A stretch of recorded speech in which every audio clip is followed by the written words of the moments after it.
کفیل خان کو حال ہی میں قومی سیکیورٹی ایکٹ NSA کے تحت لگے الزامات کے بعد جیل سے رہا کیا گیا ہے اور اب وہ جے پور میں رہ رہے ہیں۔ کفیل خان نے اقوام متحدہ حقوق انسانی کمیشن کو یہ خط لکھ کر ہندوستان میں بین الاقوامی انسانی تحفظ پیمانوں کی وسیع خلاف ورزی اور عدم اتفاق کی آواز کو دبانے کے لیے NS اور UAPA جیسے سخت قوانین کے غلط استعمال کیے جانے کی بات کہی ہے۔ اپنے خط میں کفیل خان نے اقوام متحدہ کی اس شعبے کو پرامن طریقے سے CAA کے خلاف احتجاجی مظاہرہ کرنے والے کارکنان کو گرفتار کیے جانے کے بعد ان کے حقوق انسانی کے تحفظ کرنے کے لیے حکومت ہند سے گزارش کرنے کے مسئلے پر شکریہ ادا کیا اور یہ بھی کہا کہ حکومت نے ان کی اپیل نہیں سنی۔ کفیل خان نے لکھا ہے کہ حقوق انسانی کے محافظوں کے خلاف پولیس طاقت کا استعمال کرتے ہوئے دہشت گردی اور NSA کے تحت الزامات لگائے جا رہے ہیں۔ اس سے ہندوستان کا غریب اور حاشیے پر رہنے والا طبقہ متاثر ہوگا۔ ناظرین، آپ لوگوں کو معلوم ہونا چاہیے کہ 26 جون کو اقوام متحدہ کے اس شعبے کفیل خان اور شرجیل امام سمیت دیگر لوگوں پر لگائے گئے 11 معاملوں کا تذکرہ کرتے ہوئے حکومت ہند کو خط لکھا تھا کہ حقوق انسانی کی خلاف ورزی کے سنگین الزامات، جن میں سے کئی گرفتاری کے دوران ظلم اور غلط سلوک کرنے کے ہیں، جیل میں گزارے دنوں کے بارے میں کفیل خان نے لکھا ہے کہ ذہنی اور جسمانی طور سے پریشان کیا گیا اور کئی دنوں تک کھانا پانی سے بھی محروم رکھا گیا اور صلاحیت سے زیادہ قیدیوں والی متھرا جیل میں 7 مہینے کی قید کے دوران مجھ سے غیر انسانی سلوک کیا گیا۔ خوش قسمتی سے ہائی کورٹ نے مجھ پر لگائے گئے NSA اور 3 مہینے کے ایکسٹینشن کو خارج کر دیا ہے۔ ناظرین، اس کے علاوہ کفیل خان نے اپنے خط میں 10 اگست 2017 کو گورکھپور کے بابا راگھو داس میڈیکل کالج میں آکسیجن کی کمی کے سبب کئی بچوں کی جان جانے کے معاملے کا بھی تذکرہ کیا ہے۔ ہائی کورٹ نے 25 اپریل 2018 کے اپنے حکم میں کہا تھا کہ اس کے خلاف ڈاکٹری لاپرواہی کا کوئی ثبوت نہیں ملا اور وہ آکسیجن کے ٹینڈر عمل میں بھی شامل نہیں تھا، حالانکہ کفیل خان اپنی ملازمت سے اب بھی معطل ہے۔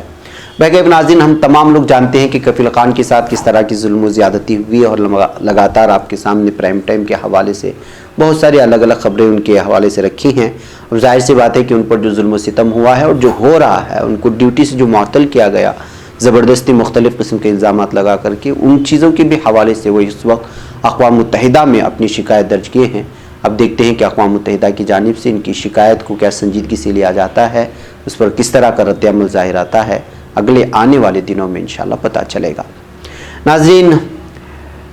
فوج انکاؤنٹر کرتی ہے اور اس کے بعد ایک کہانی سناتی ہے، لیکن ایسی ایک کہانی کا پردہ فاش ہوا ہے حالیہ کچھ دنوں میں۔ فوج کو بادی النظر ایسے ثبوت ملے ہیں کہ اس کے جوانوں نے کشمیر کی شوپیاں ضلع میں ہوئے ایک انکاؤنٹر میں armed force special power act AFSPA کے تحت حاصل اختیارات کی خلاف ورزی کی ہے۔ اس سلسلے میں تعدیبی کارروائی شروع کی گئی ہے۔ حکام نے جمعہ کو یہ جانکاری دی ہے۔ ناظرین، اس سال جولائی میں جھڑپ ہوا تھا اور اس میں 3 لوگ مارے گئے تھے۔ یہ جنوبی کشمیر کے شوپیاں ضلع کے امشی پورہ گاؤں میں فوج نے 18 جولائی کو یہ دعویٰ کیا تھا کہ انہوں نے 3 دہشت گردوں کو مار گرایا اور اس کے بعد سرخیاں چھپیں اور اس کے بعد سے اس انکاؤنٹر کو لے کر کے بہت ساری چیزیں سامنے آنے لگی الگ حوالے سے، اور لوگ اس بات کا دعویٰ کر رہے تھے کہ وہ دہشت گرد نہیں بلکہ وہ مزدور تھے جن کو جو ہے انکاؤنٹر کے ذریعے سے مارنے کے بعد فوج اپنی ناکامی کو چھپانے کے لیے وہ جو ہے اس کو دہشت گرد کہہ کر کے پکار رہے تھے نوجوانوں کو۔ سری نگر میں فوج کے ترجمان کرنل راجیش کالیا نے کہا ہے کہ انسداد دہشت گردی کی کارروائیوں کے دوران اخلاقی طرز عمل کے لیے پرعزم فوج نے سوشل میڈیا پر سامنے آئی ان رپورٹ کے بعد جانچ شروع کی جس میں دعویٰ کیا گیا تھا کہ جموں کے راجوری ضلع کے رہنے والے 3 افراد امشی پورہ سے لاپتہ پائے گئے تھے۔ جانچ کو 4 ہفتے کے اندر ہی پورا کر لیا گیا۔ راجوری سے تعلق رکھنے والے مہلوکین کے اہل خانہ نے پولیس میں شکایت بھی درج کرائی تھی جو کہ شوپیاں میں مزدوری کرتے تھے۔ فوج نے ایک مختصر بیان میں کہا ہے کہ جانچ سے کچھ ایسے شواہد سامنے آئے ہیں جن سے ظاہر ہوتا ہے کہ مہم کے دوران AFSPA 1990 کے تحت دیے گئے اختیارات کا غلط استعمال کیا گیا اور سپریم کورٹ سے منظور شدہ اور آرمی چیف کے وضع کردہ قواعد کی خلاف ورزی کی گئی۔ بیان کے مطابق نتیجے کے طور پر متعلقہ اتھارٹی نے بعد النظر جواب دہ پائے گئے ہیں، فوجیوں کے خلاف آرمی ایکٹ کے تحت تعدیبی کارروائی شروع کرنے کی ہدایت دی ہے۔ حالانکہ یہ ابھی واضح نہیں ہو سکا ہے کہ فوج کے کتنے جوانوں کے خلاف کارروائی کی جا رہی ہے۔ بیان میں یہ بھی کہا گیا ہے کہ جمع کیے گئے شواہد دکھاتے ہیں کہ امشی پورہ میں مارے گئے 3 نامعلوم دہشت گرد، انہوں نے پھر بھی دہشت گرد کا لفظ استعمال کیا ہے، امتیاز احمد، ابرار احمد اور محمد ابرار تھے جو کہ راجوری کے رہنے والے تھے اور وہ یہاں پر مزدوری کیا کرتے تھے۔ لیکن ان کو ایک الگ دعوے کے ساتھ قتل کر دیا گیا انکاؤنٹر کے ذریعے سے۔ ناظرین، گزشتہ 18 جولائی کی صبح فوج نے اس بات کا دعویٰ کیا تھا کہ 3 دہشت گردوں کو مارا گیا، حالانکہ ان کے گھر والوں نے دعویٰ کیا تھا کہ تینوں کا دہشت گردی سے کوئی تعلق نہیں تھا اور وہ شوپیاں میں مزدوری کے طور پر کام کرنے گئے تھے۔ اصل میں ان کا تعلق راجوری سے تھا۔ اپنی مزدوری کے لیے جانے اور اپنے گھر والوں کو جو ایک بہتر زندگی کی تلاش میں نکلے ہوئے نوجوانوں کو فوج یہ کہہ کر کے مار ڈالتی ہے کہ وہ دہشت گرد ہیں۔ بعد میں پتہ چلتا ہے کہ جو ہے وہ دہشت گرد نہیں، نہ ہی اس طرح کی کسی بھی جنگجوانہ قسم کی طرز کی جو ہے کسی تحریک میں اسی سے جڑے ہوئے ہیں، لیکن اس کے باوجود فوج اس کے بعد ان تمام اپنے قتل پر پردہ ڈالنے کی کوشش کرتی ہے۔ لیکن فی الحال اس وقت جانچ کے گھیرے میں تمام لوگ آ گئے ہیں، یہ جو ہے اس فوج کا کہنا ہے۔ ان تمام چیزوں کو سامنے آنے کے بعد محسوس ہوتا ہے کہ اب تک نہ جانے کتنے ایسے انکاؤنٹر ہوئے ہیں جو انکاؤنٹر پر واقعی میں سوالات اٹھتے ہیں، اور اس پر اگر حقیقت میں حقائق کے ساتھ اور شواہد کے ساتھ اگر اس کی تفتیش کی جائے تو نہ جانے ایسے کتنے واقعات اور انکاؤنٹر کی واردات سامنے آئیں گی جو فیک تھی اور زبردستی قتل عام مچایا گیا۔ ممکن ہے ایسی تفصیل بھی سامنے آئے۔ ناظرین، آپ کو معلوم ہے کہ آج کل بھارت میں کس طرح کے ہنگامے جاری ہیں، اور اس ہنگاموں کے حوالے سے آج احتجاجات ہوئے۔ زرعی بل کو پاس کیا گیا ہے جس کو اس وقت پورے بھارت کے کسان بہت ہی زیادہ ناراض ہیں۔ لگاتار احتجاجات ہو رہے تھے، لیکن اس کے باوجود بل کو پاس کر لیا گیا۔ بل کو پاس کرنے کے لیے خود کئی اراکین پارلیمنٹ جو ہے اس وقت احتجاج کیا۔ یہ جو اس وقت منظر آپ ویڈیو دیکھ رہے ہیں، اس میں مختلف کسانوں کے تنظیموں کی جانب سے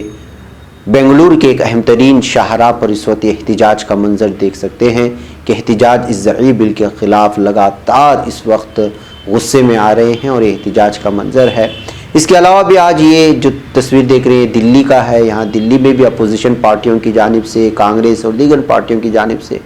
بہت زیادہ احتجاجات ہوئے، اس کے بھی مناظر آپ اس ویڈیو میں دیکھ سکتے ہیں۔ اس کے علاوہ بھی دیگر علاقوں سے بھی کچھ تصویریں آ رہی ہیں، یہ بھی تصویریں آپ دیکھ سکتی ہیں۔ یہ سب احتجاجات آج دن بھر میں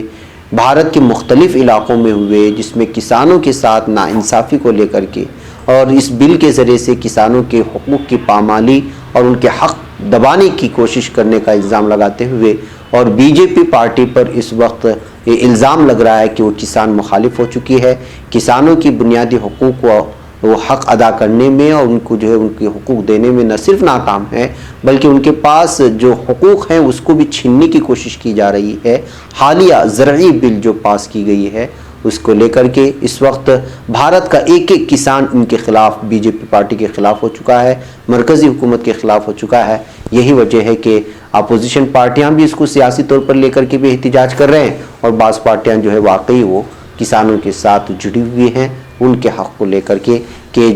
جن کسان کی وجہ سے جو ہے اس وقت راشن وغیرہ ہمارے گھر تک پہنچتا ہے، جن کی محنتیں ہوتی ہیں زمین پر،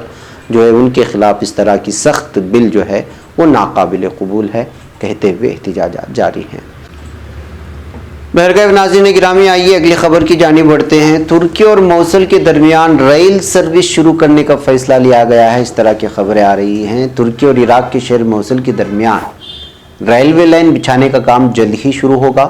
جس کے بعد ریلوے سروس ان دونوں شہروں کے درمیان میں، ملکوں کے درمیان میں شروع ہو جائے گی۔ موصل کے گورنر نجم الجبوری نے